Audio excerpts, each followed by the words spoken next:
धन धन धन जन आया जिस प्रसार सब जगत तराए। जन आवन का यह स्वभाव जन का संग चित आवे ना। आप मुक्त मुक्त करे संसार नानक तिस जन को सद बलिहार जाने उन्हें। ऐसे महापुरुष संसार का आधार करने वास्ते समय समय सिर आते। उन्हों का संसार ते आना धन होया करदा। भेजे हुए आते ने सदे हुए चले जाते। असीं कर्मां दे बन्ने हुए आने आ कर्म भोगण तो बाद चले जाने होर कर्म भोगण वास्ते। लेकिन वो मुक्त हुंदे ने उन्होंने कोई बंधन नहीं होया करदा।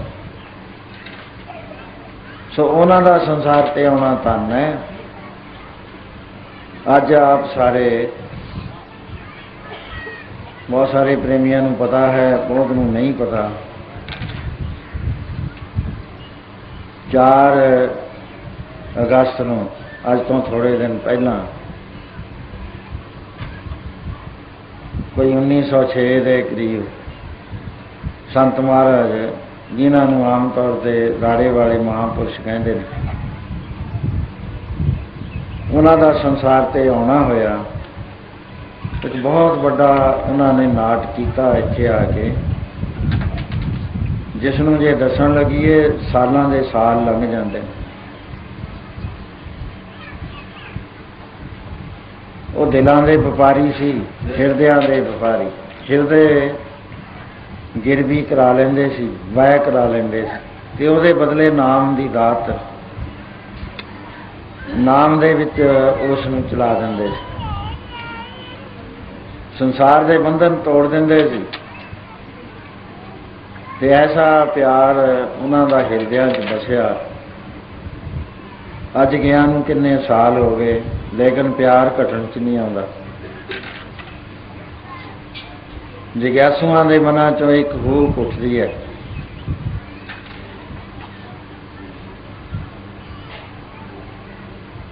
एक लोचा उठती है संसार मनां दे अंदर जिन्होंने प्यार किया है।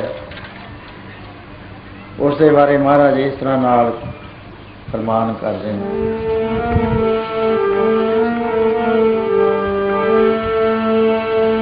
साजन तां चल गए जी मेला हुण होवे किवें।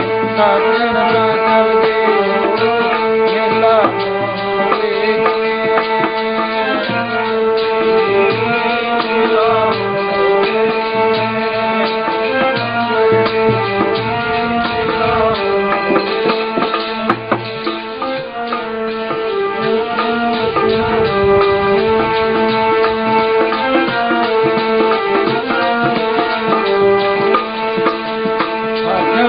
चल गए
जिन्हां नाल प्यार हुंदा है, जो असली सज्जन ने, क्योंकि एक नकली सज्जन ने, एक असली सज्जन।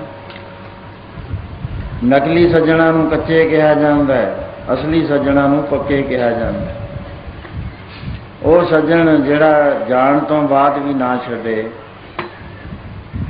जो फिर भी उड़ीक करता है, जाण तो बाद गुप्त रूप दे विच नाल रहिंदा है ते मदद करता है, वो असली सज्जन हुंदा है। महाराज कहंदे नानक कचड़ियां स्यों तो ढूंढ सज्जन संत पक्किया।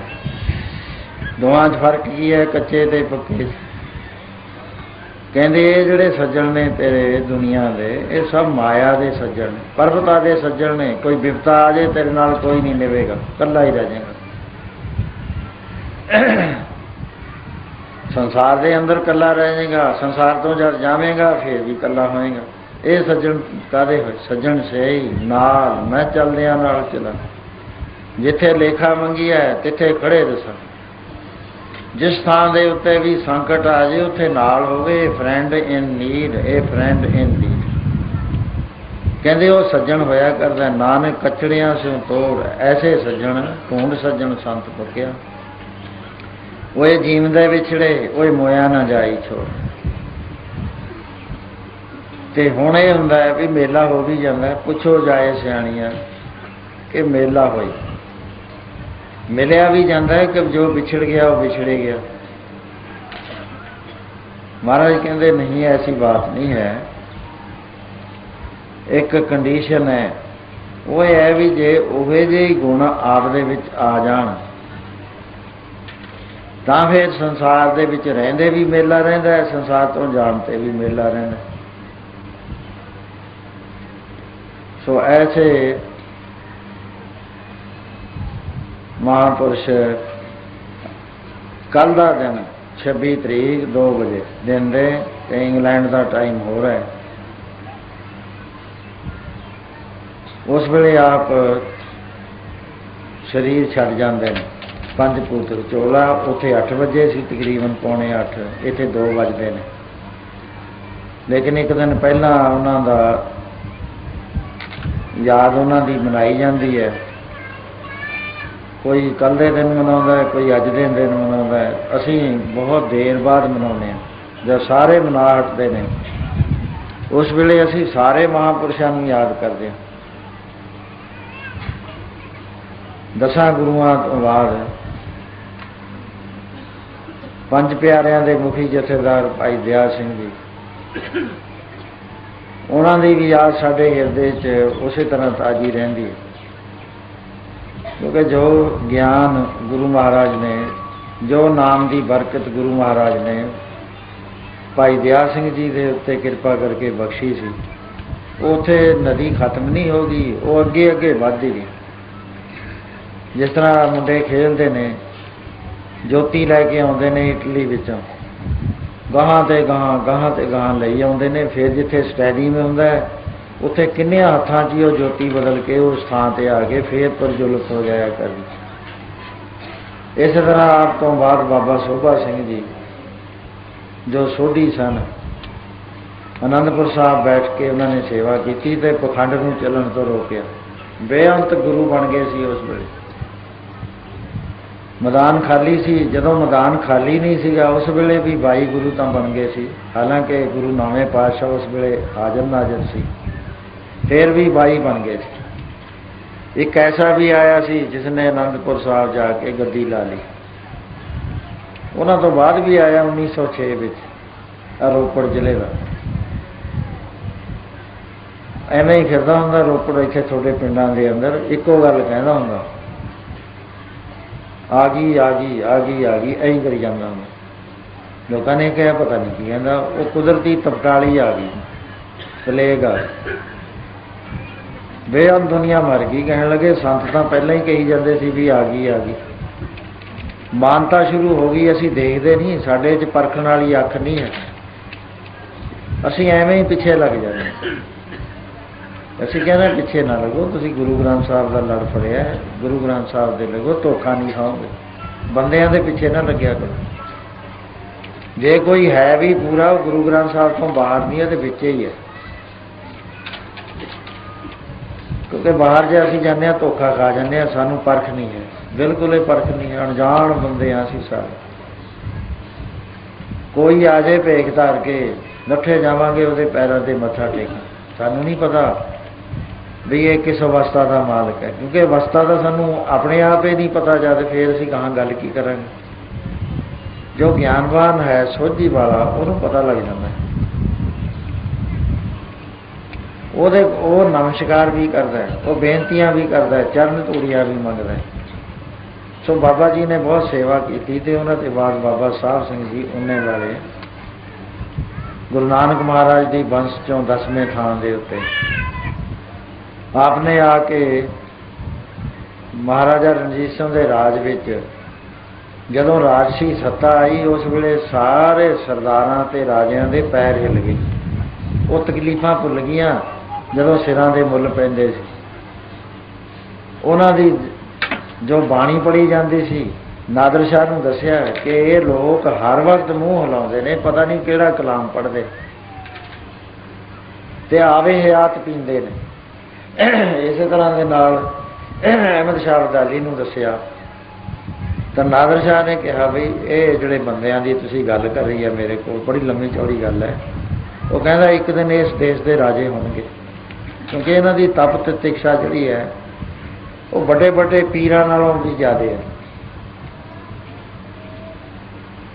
पीर जिहड़ा है वो आराम नाल बैठा है, अपने सीस कुर्बान हर वक्त सीस नूं तली ते धर के फिरदे ने ते धर्म की राखी कर रहे हैं। सो इस तरह के नाल आपने उस वेले उन्हां राजियां नूं मत दे के गुरसिੱਖੀ दे नाल जोड़िया, इन्ना अमृत छकाया, इन्ना प्रचार आपने करिया। कल्ले ही महापुरुष सी, बाकी महापुरुष बहुत सी, पर अपने आश्रमां च बैठे। दो तरह के महात्मा होंदे ने, एक वो होंदे ने जिहड़े मास मूवमेंट पैदा कर दिंदे ने, जिथे जाणगे उत्थे हज़ारां ही बंदे उन्हां दे वचन सुनन वास्ते आउणगे। एक वो होया करते हैं अवस्था उन्हां दी बहुत उच्ची हुंदी है, लेकिन वो चुप करके बैठते हैं। उन्हां दे नेड़े जिन्ने आप आ जाएंगे, जिवें खूह के नेड़े जिन्ने आ जाएंगे वो पानी पी लैणगे ट्यूबवैल ते आके, लेकिन दरिया जिहड़ा है इहने बहदे ही चली जाना, पता ही नहीं है तो जानवरों ने भी पानी पीना, बंदियां ने भी पानी पीना। बेअंत उन्हां दा परोपकार होया करदा है, अवस्था च नहीं कोई भेद होया करदा। अवस्था उहदी भी उन्नी हुंदी है, दूसरे उन्हां दी भी उन्नी हुंदी है।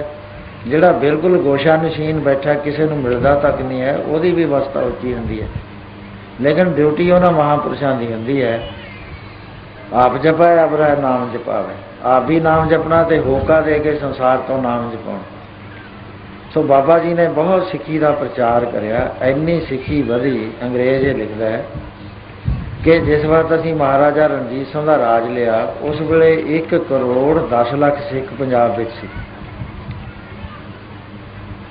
ते जदों गया 1861 की पहली मरदमशुमारी हुई, उहदे च किन्ने रह गए? 11 लाख कुछ हज़ार कुछ सैकड़े, यानी करोड़ सिख घटिया एकदम। ये बाबा जी वेले बेअंत सिੱਖੀ सी।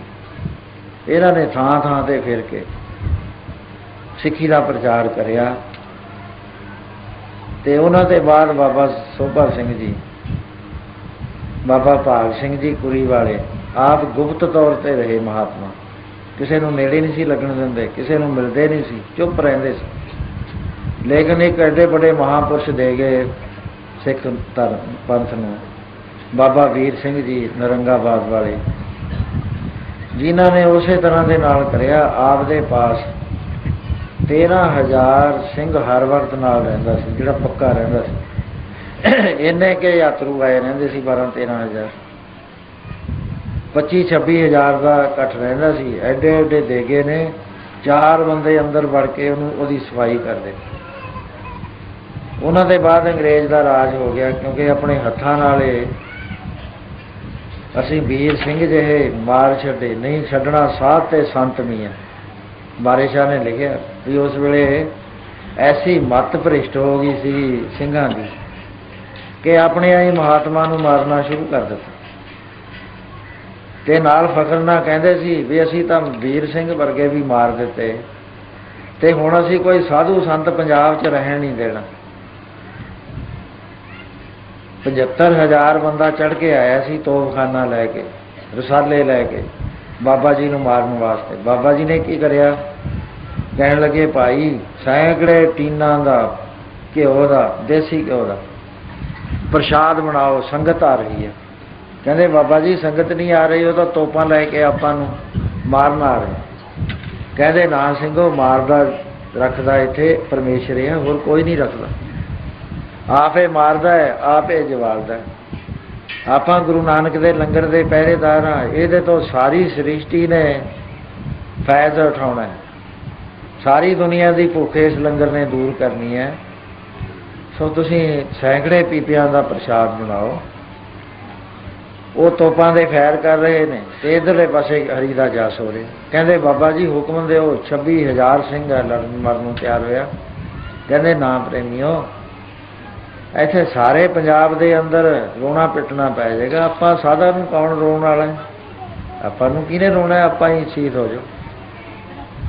ਲੇਕਿਨ ਜਿਹੜੇ ਬਚ ਜਾਓਗੇ ਉਹ ਇਹ ਗੱਲ ਕਰਿਓ, ਜਦੋਂ ਆਉਣਗੇ ਇੱਥੇ ਉਹਨਾਂ ਦਾ ਸਵਾਗਤ ਕਰਿਓ, ਦੋਏ ਹੱਥ ਜੋੜ ਕੇ ਬੇਨਤੀ ਕਰਿਓ, ਪ੍ਰੇਮੀਓ ਪੰਗਤਾਂ ਲਾਓ, ਲੰਗਰ ਤਿਆਰ ਹੈ।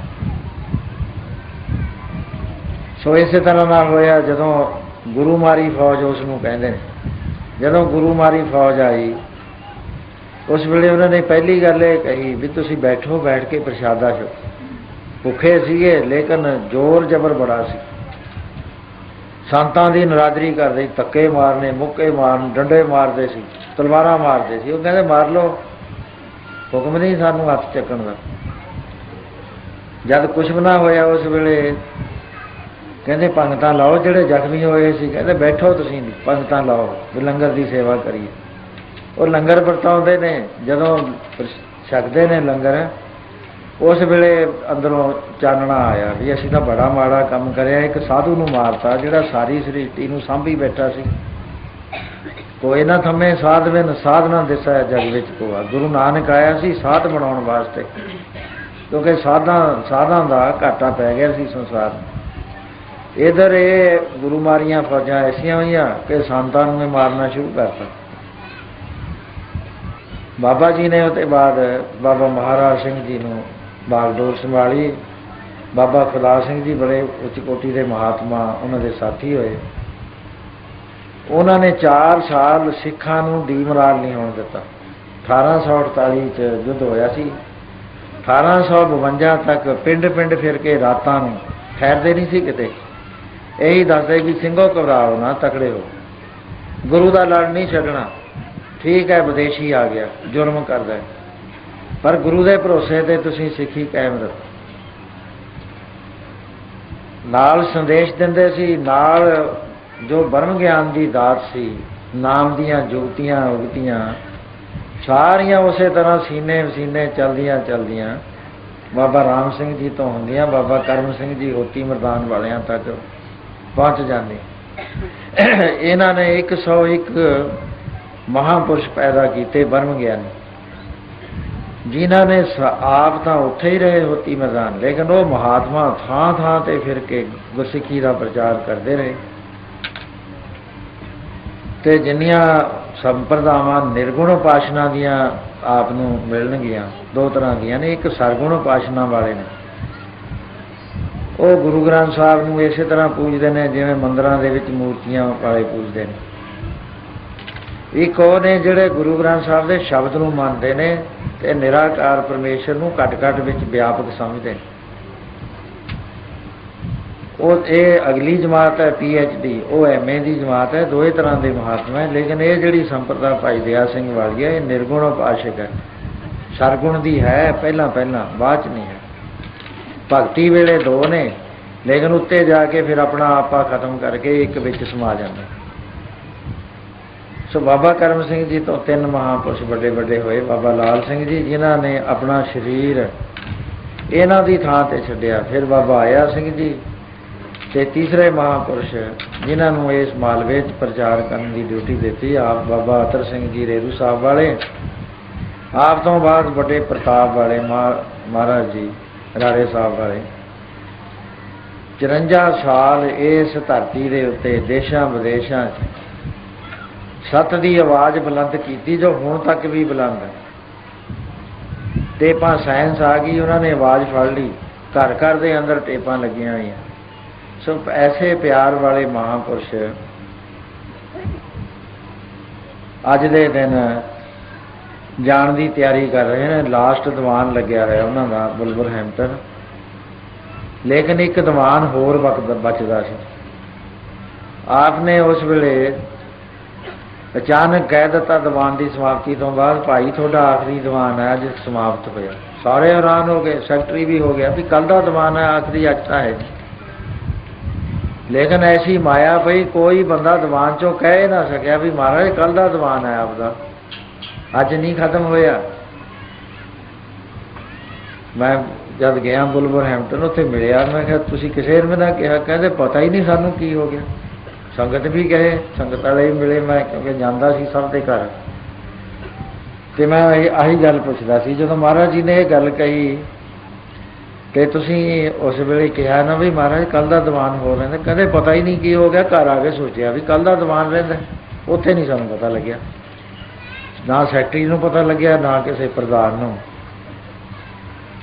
ਦੂਸਰੇ ਦਿਨ ਆਪਨੇ ਇਸ ਪੰਜ ਭੂਤਕ ਚੋਲੇ ਨੂੰ ਬੈਠ ਕੇ ਚੌਂਕੜਾ ਮਾਰ ਕੇ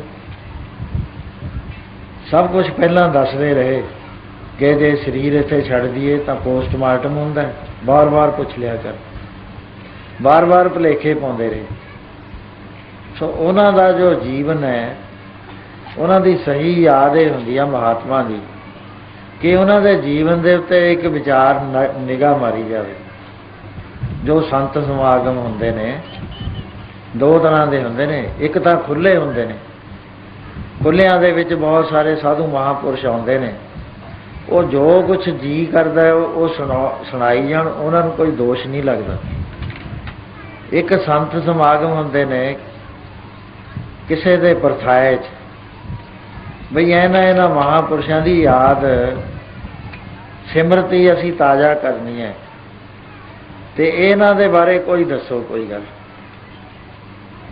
ਪਿਛਲੀ ਵਾਰੀ ਅਸੀਂ ਬਹੁਤ ਮਹਾਤਮਾ, ਇਹ ਸਾਰੀ ਸੰਪਰਦਾ, ਬਾਬਾ ਅਜੀਤ ਸਿੰਘ, ਬਾਬਾ ਜਵਾਲਾ ਸਿੰਘ ਜੀ ਤੇ ਮਹਾਰਾਜ ਬਾਬੇ ਅਤਰ ਸਿੰਘ ਜੀ ਮਸਤੂਆਣੇ ਵਾਲੇ, ਹੋਰ ਵੀ ਮਹਾਂਪੁਰਸ਼, ਬੜਾ ਖੁੱਲ੍ਹਾ ਅਸੀਂ ਰੱਖਿਆ ਸੀ ਵੀ ਕੋਈ ਕਿਸੇ ਬਾਰੇ ਸੁਣਾਵੇ। ਪਰ ਹੋਇਆ ਕਿ ਜਾਂ ਤਾਂ ਪਤਾ ਹੀ ਨਹੀਂ ਲੱਗਿਆ ਸੁਣਾਉਣ ਵਾਲਿਆਂ ਨੂੰ ਵੀ ਮਹਾਂਪੁਰਸ਼ਾਂ ਬਾਰੇ ਸੁਣਾਉਣਾ ਹੈ, ਉਹ ਹੋਰ ਇਹ ਗੱਲਾਂ ਕਰ ਗਏ। ਉਹ ਖੁੱਲ੍ਹਾ ਸੰਤ ਸਮਾਗਮ ਹੋਰ ਹੁੰਦਾ, ਜਿਹਦੇ ਵਿੱਚ ਦੱਸਿਆ ਜਾਵੇ ਵੀ ਇਹ ਸੰਬੰਧ 'ਚ ਹੁੰਦਾ ਹੈ, ਉਹ ਹੋਰ ਹੁੰਦਾ।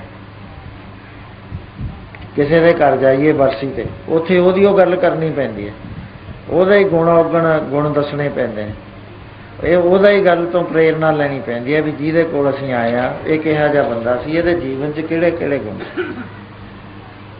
ਸੋ ਇੱਧਰਲੀਆਂ ਉੱਧਰਲੀਆਂ ਟੋਰੇ ਮਾਰਨਾ ਮਹਾਂਪੁਰਸ਼ਾਂ ਦੀ ਯਾਦ ਨਹੀਂ ਹੋਇਆ ਕਰਦੀ।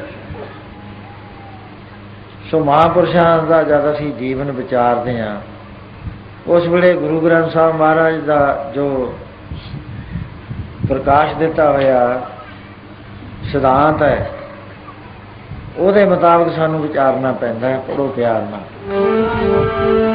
ਹਰ ਕੇ ਸੇਵਕ ਜੋ ਹਰ ਪਾਏ ਤਿਨ ਕੀ ਕਥਾ ਬਰਾਬਰ, ਹਰ ਕੇ ਸੇਵਕ ਜੋ ਹਰ ਪਾਏ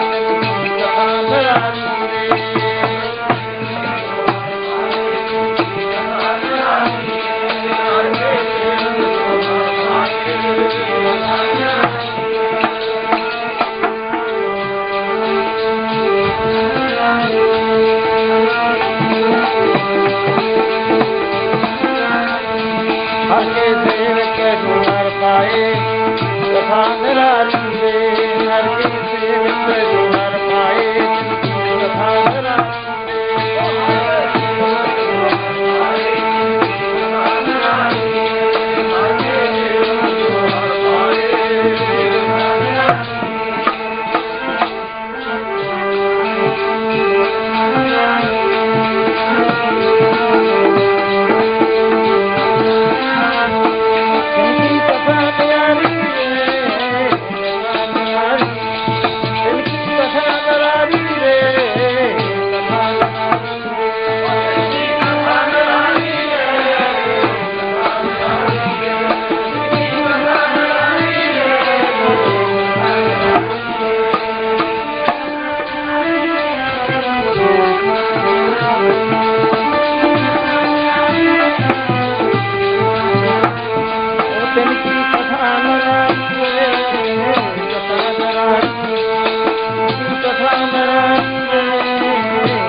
हर पाए तिनकी कथा नरारी रे, आवे न जावे न कबहू मरते बार ब्रह्म संगारी।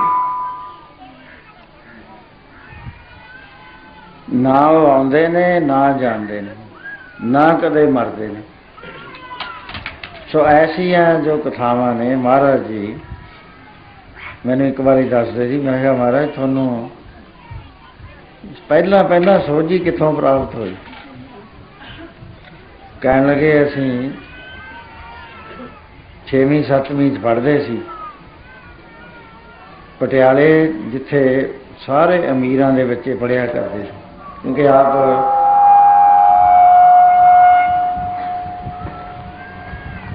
अमीर घराने नाल संबंध रखते थे। आपदे भूआ दे लड़के सरदार दलीप सिंह जी महाराज पटियाले दे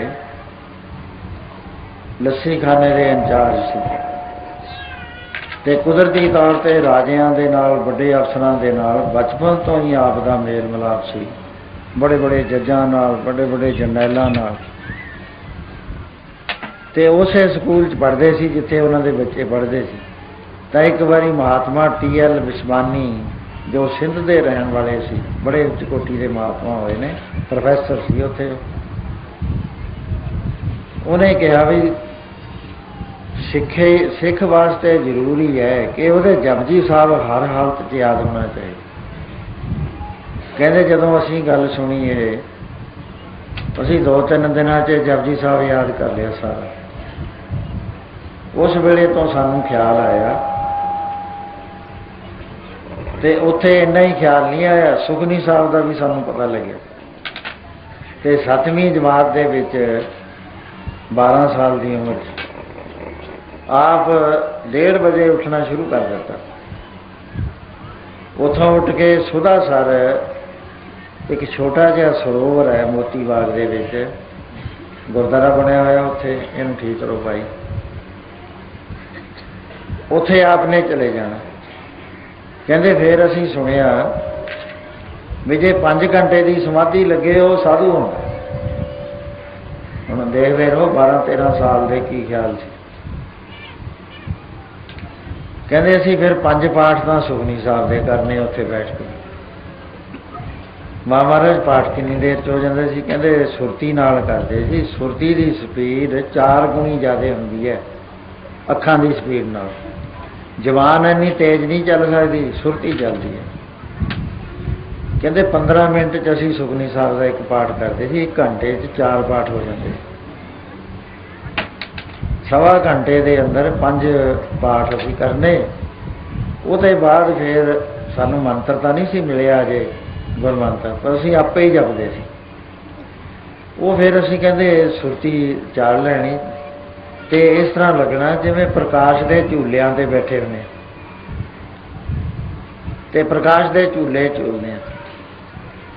ਚਾਨਣਾ ਹੀ ਚਾਨਣਾ ਹੋਣਾ ਚਾਰੇ ਪਾਸੇ। ਨਾਮ ਜਪਤ ਕੋਟ ਸੂਰਜ ਯਾਰਾ, ਕਰੋੜਾਂ ਸੂਰਜਾਂ ਦਾ ਪ੍ਰਕਾਸ਼ ਹੋ ਜਾਂਦਾ ਨਾਮ ਜਪਣ ਵਾਲੇ ਦੇ ਹਿਰਦੇ 'ਚ। ਕਹਿੰਦੇ ਫਿਰ ਐਂ ਲੱਗਣਾ ਜਿਵੇਂ ਫੁੱਲ ਤੈਰਦਾ ਫਿਰਦਾ ਤੇ ਉਹ ਫੁੱਲ ਦੇ ਉੱਤੇ ਰੋਸ਼ਨੀ ਦਾ ਫੁੱਲ ਬਣਿਆ ਹੋਇਆ, ਅਸੀਂ ਵੀ ਰੋਸ਼ਨੀ ਦੇ ਆ, ਅਸੀਂ ਚੌਂਕੜਾ ਮਾਰੀ ਬੈਠੇ। ਕਹਿੰਦੇ 5 ਘੰਟੇ ਸਾਨੂੰ ਕੋਈ ਪਤਾ ਨਹੀਂ ਸੀ ਲੱਗਦਾ। ਉਹ ਤੋਂ ਬਾਅਦ ਅਸੀਂ ਆ ਜਾਂਦੇ। ਜਦ ਇਹ ਹਾਲਤ ਦੇਖੀ ਘਰ ਵਾਲਿਆਂ ਨੇ ਵੀ ਇਹ ਪੜ੍ਹੂਗਾ ਤਾਂ ਇਹ ਤਾਂ ਤੜਕੇ ਹੀ ਉੱਠ ਕੇ ਚਲਿਆ ਜਾਂਦਾ, 1:30 ਵਜੇ ਉੱਠ ਖੜ੍ਹਦਾ, ਫਿਰ ਸਕੂਲ ਜਾਂਦਾ, ਵੀ ਪੜ੍ਹਾਈ ਕਿਵੇਂ ਹੋਏਗੀ। ਤਾਂ ਸਰਦਾਰ ਦਲੀਪ ਸਿੰਘ ਨੇ ਇੱਕ ਦਿਨ ਹੁਕਮ ਦੇ ਦਿੱਤਾ ਵੀ ਤਾਲੇ ਲਾ ਦਿਓ ਕੋਠੀ ਨੂੰ, ਨਿਕਲ ਨਾ ਸਕਣ ਬਾਹਰ। ਤੇ ਮਹਾਰਾਜ ਜੀ ਆਪਣੇ ਹਿਸਾਬ ਨਾਲ ਉੱਠੇ, ਉੱਠ ਕੇ ਪਾਣੀ ਅੰਦਰ ਸੀ, ਇਸ਼ਨਾਨ ਕਰਿਆ, ਉਹਦੇ ਬਾਅਦ ਪੌੜੀਆਂ 'ਚ ਬਹਿ ਗਏ। ਚੌਂਕੜਾ ਮਾਰ ਲਿਆ, ਪੌੜੀਆਂ ਵੱਡੀਆਂ ਵੱਡੀਆਂ ਸੀ, ਪੌੜੀਆਂ ਦੇ ਵਿੱਚ ਬਹਿ ਗਏ ਜਿੱਥੋਂ ਮੋੜ ਪੈਂਦਾ। ਇੱਧਰੋਂ ਇਹ ਸਰਦਾਰ ਦਲੀਪ ਸਿੰਘ ਜਦ ਰਾਜੇ ਸੌਂ ਜਾਂਦੇ ਸੀ ਫੇਰ ਆਉਂਦੇ ਹੁੰਦੇ। ਤਕਰੀਬਨ ਰਾਜੇ 1:30-2 ਵਜੇ ਸੌਂਦੇ ਸੀ। ਇਹਨਾਂ ਨੂੰ ਪਹਿਲੀ ਰਾਤ ਨਹੀਂ ਨੀਂਦ ਆਉਂਦੀ, ਪਿਛਲੀ ਰਾਤ ਆਇਆ ਕਰਦੀ। ਉਸ ਵੇਲੇ ਆਪ ਆਏ, ਆ ਕੇ ਤਾਲਾ ਖੋਲ੍ਹਿਆ ਤੇ ਅੱਗੇ ਜਦ ਪੌੜੀਆਂ ਚੜ੍ਹੇ, ਹਨੇਰਾ ਸੀਗਾ ਤੇ ਠੇਡਾ ਲੱਗਿਆ ਮਹਾਰਾਜ ਜੀ ਦੇ ਨਾਲ। ਕਹਿਣ ਲੱਗੇ ਕੌਣ ਹੈ? ਕਹਿੰਦੇ ਬਾਈ ਮੈਂ ਆ। ਤੂੰ ਇੱਥੇ ਬੈਠਾ ਹੈ? ਕਹਿੰਦੇ ਮੈਂ ਪੈ ਨਹੀਂ ਸਕਦਾ 1:30 ਵਜੇ ਤੇ ਬਾਅਦ। ਉਹ ਵੀ ਬੰਦਗੀ ਕਰਨ ਵਾਲੇ ਸੀ, ਬਹੁਤ ਬੰਦਗੀ ਵਾਲੇ ਸੀ ਉਹ। ਉਸ ਵੇਲੇ ਉਹਨਾਂ ਨੇ ਕਿਹਾ ਵੀ ਠੀਕ ਹੈ, ਮੈਂ ਚਾਹਿਆ ਸੀ ਵੀ ਮੈਂ ਤੈਨੂੰ ਬਾਹਰ ਨਾ ਜਾਣ ਦੇਵਾਂ, ਭਜਨ ਨਾ ਕਰਨ ਦੇਵਾਂ, ਪਰ ਤੂੰ ਤਾਂ ਜਮਾਂਦਰੂ ਦਰਗਾਹ ਤੋਂ ਹੀ ਭਜਨ ਕਰਨ ਆਇਆ, ਪਤਾ ਨਹੀਂ ਕਿੰਨੀ ਕੁ ਦੁਨੀਆ ਦਾ ਤੈਂ ਉਧਾਰ ਕਰਨਾ। ਉਸ ਵੇਲੇ ਹੁਕਮ ਕਰਤਾ ਕਿ ਇਹਨਾਂ ਨੂੰ ਰੋਕਣਾ। 10ਵੀਂ ਜਮਾਤ 'ਚ ਫੜਦੇ ਸੀ। ਤੋਪਖਾਨੇ ਦੇ ਵਿੱਚ ਗੁਰਸਿੱਖ ਹੋਇਆ ਕਰਦੇ ਸੀ ਸਾਰੇ, ਤੇ ਉਹਨਾਂ ਦੀ ਰੀਤ ਇਹ ਸੀ ਵੀ ਸਾਰਾ ਤੋਪਖਾਨਾ ਅੰਮ੍ਰਿਤ ਵੇਲੇ ਉੱਠ ਕੇ ਇਸ਼ਨਾਨ ਕਰਕੇ ਛੱਤਾਂ 'ਤੇ ਬਹਿ ਜਾਂਦੇ ਸੀ, ਚੌਂਕੜੇ ਮਾਰ ਲੈਣੇ, ਚਿੱਟੇ ਚਾਦਰਾਂ ਦੀਆਂ ਬੁੱਕਲਾਂ ਹੁੰਦੀਆਂ। ਤੇ ਮਹਾਰਾਜ ਜੀ ਦੱਸਦੇ ਆ, ਕਹਿੰਦੇ ਜਦ ਅਸੀਂ ਉੱਥੇ ਗਏ ਅਸੀਂ ਦੇਖਿਆ ਵੀ ਇਹ ਤਾਂ ਬਹੁਤ ਭਜਨ ਕਰਦੇ ਨੇ। ਕਹਿੰਦੇ ਫਿਰ ਸਾਨੂੰ ਉੱਥੇ ਜਾਣ ਦਾ ਸੁਭਾਅ ਪੈ ਗਿਆ। ਉੱਥੇ ਰੋਜ਼ ਕੀਰਤਨ ਹੁੰਦਾ ਸੀ, ਬੰਦਗੀ ਵਾਲੇ ਸੀ, ਤੇ ਉਹ ਸੰਗਤ ਸਾਰੀ ਰੇਰੂ ਸਾਹਿਬ ਆਇਆ ਕਰਦੀ ਸੀ। ਤੇ ਫਿਰ ਅਸੀਂ ਵੀ ਸਮਾਂ ਪਾ ਕੇ ਛੁੱਟੀਆਂ ਦੇ ਵਿੱਚ ਬਾਬਾ ਹੀਰਾ ਸਿੰਘ ਨੂੰ ਨਾਲ ਲੈ ਕੇ, ਜਿਹੜੇ ਉਸ ਵੇਲੇ ਪਟਿਆਲੇ ਦੀ ਫੌਜ ਵਿੱਚ ਸੀ, ਰੇਰੂ ਸਾਹਿਬ ਪਹੁੰਚ ਜਾਂਦੇ ਨੇ। ਉੱਥੇ ਜਦ ਮਹਾਂਪੁਰਸ਼ਾਂ ਨੂੰ ਨਮਸਕਾਰ ਕਰੀ ਤੇ ਸਾਹਮਣੇ ਮਹਾਂਪੁਰਸ਼ਾਂ ਨੇ ਦੇਖਿਆ ਨੇਤਰਾਂ ਵੱਲ ਤੇ ਮਸਤਕ ਵੱਲ ਦੇਖਿਆ। ਉਸ ਵੇਲੇ ਕਿਹਾ ਆ ਗਿਆ ਤੂੰ, ਅਸੀਂ ਤਾਂ ਤੈਨੂੰ ਟੋਲਦੇ ਫਿਰਦੇ ਸੀ। ਆ ਗਿਆ ਭਾਈ। ਇਹ ਰਮਜ ਨੂੰ ਹੋਰ ਕੋਈ ਨਾ ਸਮਝ ਸਕਿਆ। ਉਹ ਆ ਗਿਆ ਕਹਿਣਾ, ਆ ਗਏ ਦਾ ਮਤਲਬ ਹੁੰਦਾ ਹੁਣ ਜਾਣਾ ਨਹੀਂ ਹੈ, ਆ ਗਿਆ ਜਿੱਥੇ ਆਉਣਾ ਸੀ। ਤੇ ਤੈਨੂੰ ਟੋਲਦੇ ਫਿਰਦੇ ਸੀ, ਉਹ ਅਗੰਮੀ ਬਾਤ ਸੀ। 4 ਦਿਨ ਤੇ ਬਾਅਦ ਛੁੱਟੀਆਂ ਖਤਮ ਹੋ ਗਈਆਂ ਤੇ ਹੀਰਾ ਸਿੰਘ ਜਾਣ ਨੂੰ ਤਿਆਰ ਹੋਇਆ ਤੇ ਮਹਾਰਾਜ ਜੀ ਕਹਿਣ ਲੱਗੇ ਵੀ ਅਸੀਂ ਤਾਂ ਇੱਥੇ ਹੀ ਰਹਿਣਾ। ਉਹਨਾਂ ਨੇ ਭੇਜ ਦਿੱਤੇ ਵੀ ਮਾਂ ਬਾਪ ਫਿਕਰ ਕਰਨਗੇ। ਇਸ ਤਰ੍ਹਾਂ ਦੇ ਨਾਲ ਹੌਲੀ ਹੌਲੀ ਆਪ ਉੱਥੇ ਹੀ ਰਹਿ ਗਏ। ਮਹਾਂਪੁਰਸ਼ਾਂ ਨੇ ਥੋੜ੍ਹੇ ਸਾਲਾਂ ਤੋਂ ਬਾਅਦ, ਤੇ 3-4 ਸਾਲ ਬਾਅਦ ਸਰੀਰ ਛੱਡਤਾ। ਉਹਦੇ ਵਿੱਚ ਇੰਨੀ ਜ਼ਬਰਦਸਤ ਕਮਾਈ ਕਰ ਲਈ। ਪਿਛਲਾ ਜੋ ਤਪ ਸੀਗਾ ਸਾਰਾ, ਪਿਛਲੇ ਸੰਸਕਾਰ ਸਾਰੇ ਉਗੜੇ ਆਏ ਤੇ ਉਸ ਵੇਲੇ ਹੀ ਆਪ ਦੀ ਅਵਸਥਾ ਬ੍ਰਹਮ ਗਿਆਨ ਦੀ ਹੋ ਗਈ। ਦਿਨ ਰਾਤ ਭਜਨ ਕਰਦੇ ਸੀ। ਇੰਨਾ ਭਜਨ ਕਰਨਾ ਮੁਸ਼ਕਿਲ ਹੈ। ਇੱਕ ਵਾਰੀ ਮੈਂ ਮਹਾਰਾਜ ਜੀ ਨੂੰ ਬੇਨਤੀ ਕਰੀ ਕਿ ਮਹਾਰਾਜ ਜੀ ਤੁਹਾਡਾ ਜੀਵਨ ਲਿਖਣ ਵਾਸਤੇ ਮੈਨੂੰ ਚਿੱਠੀ ਆਈ ਹੈ। ਕਹਿੰਦੇ ਸੰਤਾਂ ਦੇ ਜੀਵਨ ਦਾ ਕਿਸੇ ਨੂੰ ਕੀ ਪਤਾ ਲੱਗਦਾ। ਮੈਂ ਕਿਹਾ ਪਤਾ ਹੀ ਹੈ ਮਹਾਰਾਜ ਵੀ ਤੁਸੀਂ ਫਲਾਣੇ ਤੋਂ ਗਏ ਫਲਾਣੇ। ਕਹਿੰਦੇ ਇਹ ਕਿਹੜੇ ਸੰਤਾਂ ਦਾ ਜੀਵਨ ਹੁੰਦਾ। ਸੰਤਾਂ ਦਾ ਜੀਵਨ ਹੁੰਦਾ ਅੰਦਰੂਨੀ, ਬਈ ਕਿਵੇਂ ਸੁਰਤ ਦੇ ਉੱਤੇ ਕਾਬੂ ਪਾਇਆ, ਕਿਵੇਂ ਰਿੱਧੀਆਂ ਸਿੱਧੀਆਂ ਦੇ ਮੰਡਲਾਂ 'ਚੋਂ ਲੰਘੇ, ਕਿਵੇਂ ਗਿਆਨ ਦਾ ਪ੍ਰਕਾਸ਼ ਹੋਇਆ। ਕਹਿੰਦੇ ਉਹ ਸੰਤ ਆਪ ਲਿਖਣ ਤਾਂ ਪਤਾ ਹੁੰਦਾ, ਹੋਰ ਕੋਈ ਲਿਖ ਨਹੀਂ ਸਕਦਾ। ਬਾਹਰਲੀ ਕਿਰਿਆ ਵੀ ਸੰਤਾਂ ਦੀ ਗੁਪਤ ਹੁੰਦੀ। ਕਹਿਣ ਲੱਗੇ ਅਸੀਂ ਪੂਰੇ 9 ਸਾਲ ਪਿੱਠ ਨਹੀਂ ਲਾਈ ਹੈਗੀ, ਸੁੱਤੇ ਨਹੀਂ ਅਸੀਂ ਕਿਸੇ ਵੀ ਲੱਤਾਂ ਨੂੰ ਸਾਲ ਕੇ ਸੌਂ ਗਏ। ਜੇ 2-4-10 ਮਿੰਟ ਦੀ ਨੀਂਦ ਆਈ ਹੈ ਕਹਿੰਦੇ ਅੱਗੇ ਨੂੰ ਤਾਂ ਝੁਕ ਗਏ ਹਾਂ, ਪਿੱਠ ਨਹੀਂ ਅਸੀਂ ਲਾਈ। ਸਾਡਾ ਬਿਸਤਰਾ ਵੀ ਬਦਲ ਦਿੰਦੇ ਸੀ। ਕਿਸੇ ਨੂੰ ਨਹੀਂ ਸੀ ਪਤਾ, ਸਭ ਤੇ ਬਹਿੰਦੇ ਹੁੰਦੇ। ਸੇਵਾਦਾਰ ਨੇ ਬਿਸਤਰਾ ਬਦਲ ਦੇਣਾ ਆਪਣੇ ਹਿਸਾਬ ਨਾਲ, ਚਾਦਰਾਂ ਬਦਲ ਦੇਣੀਆਂ, ਪਰ ਅਸੀਂ ਤਾਂ ਹੇਠਾਂ ਹੀ ਸਭ ਤੇ ਹੀ 9 ਸਾਲ ਬੈਠੇ ਰਹੇ। ਸੋ ਇਹ ਕਥਾਵਾਂ ਨਿਆਰੀਆਂ ਹੁੰਦੀਆਂ। ਜਦ ਆਪ ਢੱਕੀ ਵਿੱਚ ਸੀ ਉਸ ਵੇਲੇ ਬੰਦ ਕੀ ਅੰਮ੍ਰਿਤ ਵੇਲੇ ਜਦੋਂ ਬੈਠਿਆ ਕਰਨੇ, ਇੱਕ ਸੱਪ ਆ ਜਾਇਆ ਕਰੇ ਕੋਬਰਾ ਨਾਲ, ਉਹ ਬਾਰ-ਬਾਰ ਆਈ ਗਿਆ, ਬਾਰ-ਬਾਰ ਆਈ ਗਿਆ। ਸਿੰਘਾਂ ਨੇ ਕਿਹਾ ਵੀ ਮਹਾਰਾਜ ਇਹ ਕਿਸੇ ਦਾ ਨੁਕਸਾਨ ਕਰੂ। ਇਹ ਜਦ ਵੀ ਅਸੀਂ ਆਪਾਂ ਇਸ਼ਨਾਨ ਕਰਕੇ ਬੈਠਦੇ ਹਾਂ, ਪਤਾ ਨਹੀਂ ਕਿੱਥੋਂ ਨਿਕਲ ਆਉਂਦਾ, ਇੱਥੇ ਆ ਕੇ ਖੜ ਜਾਂਦਾ, ਫਣ ਫੈਲਾ ਲੈਂਦਾ। ਮਹਾਰਾਜ ਅੰਤਰ ਧਿਆਨ ਹੋਏ, ਕਹਿੰਦੇ ਪ੍ਰੇਮੀਓ ਦੁਖੀ ਹੈ, ਕੋਈ ਗੱਲ ਨਹੀਂ ਹੈ। ਜੋ ਜਲ ਰੱਖਿਆ ਕਰਦੇ ਸੀ ਸਾਹਮਣੇ, ਕਹਿੰਦੇ ਆ ਜਲ ਦਾ ਛਿੱਟਾ ਦੇ ਦਿਓ ਇਹਦੇ ਉੱਤੇ, ਜਦੋਂ ਹੁਣ ਆਵੇ ਦੂਰੋਂ ਛਿੱਟਾ ਦੇ ਦਿਓ। ਛਿੱਟਾ ਦੇ ਤਾ, ਉਹ ਸੱਪ ਚੜਾਈ ਕਰ ਗਿਆ। ਕਹਿੰਦੇ ਮਹਾਰਾਜ ਕੌਣ ਸੀ? ਕਹਿੰਦੇ ਇਹ ਹੰਕਾਰੀ ਸੀਗਾ, ਇਹਨੇ ਗੁਰੂ 6ਵੇਂ ਪਾਤਸ਼ਾਹ ਦਾ ਸਤਿਕਾਰ